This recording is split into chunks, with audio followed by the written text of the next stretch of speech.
Hello traders, welcome to another forecast. This one is for Friday, end of the week.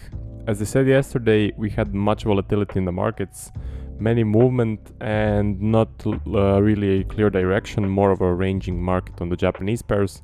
There has been some major Japanese rules, certain rules, but news. So that's normal that all of them went crazy. But the dollar pairs looks like they are cleaning up, going down and looking really good to sell. So let's start at EU. We had a movement down, we broke to the downside, got some nice momentum, but ended with a huge wick. So when I see a huge wick, I'm expecting either a reversal or a larger range.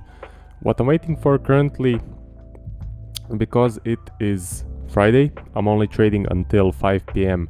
London time, so that's a few more hours. I'm waiting for the break of the low or the high. What I'm waiting for on EU, I think just one entry has potential to form. None other entries have potential to form in that short of a time span. Is a breakdown, clean close, and then a retest of the most recent low, and then that it continues. That's kind of the only thing I can look for right now. As I said, I have the time constraint, trading until 5 p.m. London time, so all of the other setups will need more time to form. On Monday, if anything forms, I'm just not trading it. I'm only starting to trade after the London Open, so 8 a.m. on London time on a Monday. That's when I'm starting to trade, and I'm only taking really high probability setups. I don't believe any high probability setups will form out of this, except if we break down and continue down. On Monday, we can also create a V reversal and then a range and then start trending up. If that case happens, I will look to buy on the uptrend.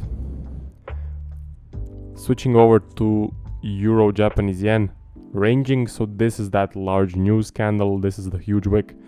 This huge wick, when we see it, most cases, 90% of cases, we just range for a long time in this area, in the general area where the huge news candle is located. As you can see, we broke the low, retraced, are now ranging. The volatility has died down a bit. Let's take a look at the stop loss size. Oh, it has not died down, so the volatility is still very high. So high volatility in the markets, and I'm expecting just a larger range in this general area. For the end of today, I'm not looking for absolutely any setup on EJ. Nothing has potential to form. There is no time, so I'm just waiting for the next week and waiting for the volatility to die down. That's the only thing you can wait for a nice trend. And then some continuation patterns. I only use two. I use the break and retest, and I use the flag continuation pattern. So that's about it. Then we have Aussie and US dollar shooting down. It looks very good. This looks like a really nice downtrend. There is no major volatility. The stop loss looks okay, and I'm just waiting for an opportunity to sell. So the only entry I can see happen here is maybe a quick flag. That's the first one. Second one, but again, flag on a Friday afternoon when I'm looking for only high probability setups, a flag is not that high probability. Usually the high probability setup is a continuation break and retest, which would be this. If this pauses like this, then we get another break, clean close, retest, and then shoot down. So I'm waiting to get in on this retest. That's kind of also the only thing I'm looking for on AU, same as on EU. So let's see if that happens. Prior price action was pretty messy in this area, but as I said, then we broke the low, retrace, broke the low, continued. These candles look really good. They are showing me large momentum, and I like this clean close at the end of the impulse.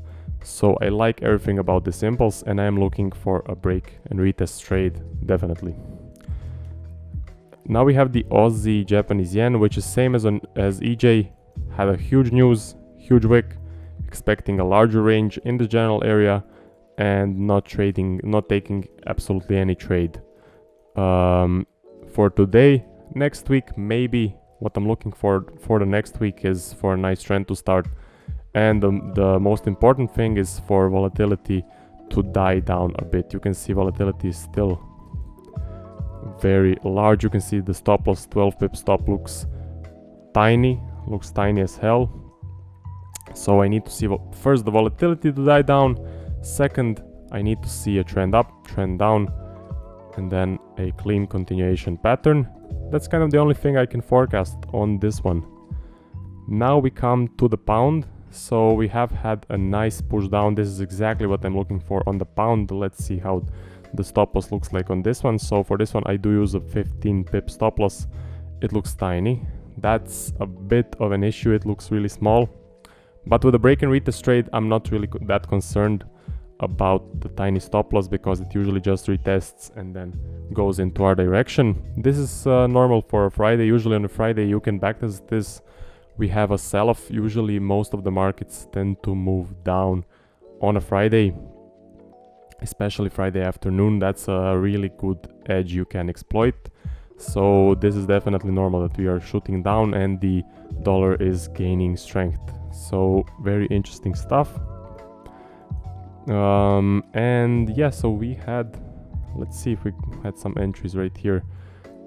So right here we were kind of stuck in a range, then we broke down, got a wick, so I wasn't looking for anything, continued, got a huge wick, again big warning sign, and then we got this candle, huge wick, but then it was filled with a really nice candle, a clean close. So this looks really good. Only setup I'm looking for, potentially a flag, but to be honest I don't think I would even take a flag. It would not be high probability enough for me to take. So that leaves us with only one thing, and that is a break and a retest with a clean close right here. That's the only setup that kind of works on GU. So I'm definitely waiting for it. I'm definitely taking it if it happens and if it's clean, because it is a high probability setup and the only setup that works on this particular pair, at least according to my backtesting. If on Monday we do get a V reversal, then you know the classic stuff. If we get a range, then we push up. I'm looking to buy on the uptrend, but I again need to see a large impulse pullback and then a break and retest. So kind of really simple. Now we come to the last one. We have NJ, so New Zealand Japanese yen. This one. So it is going down. We have descended here, and then we got this messy price action. I talked about this in the last forecast. Broke up, broke down, huge news, huge wick, expecting a range, broke the low, retraced, looks like in every other Japanese pair. Now we broke the low, retraced again, broke the low, retraced again. Let's see if this actually... Oh, this looks like a good descending structure, to be honest. Let's see volatility.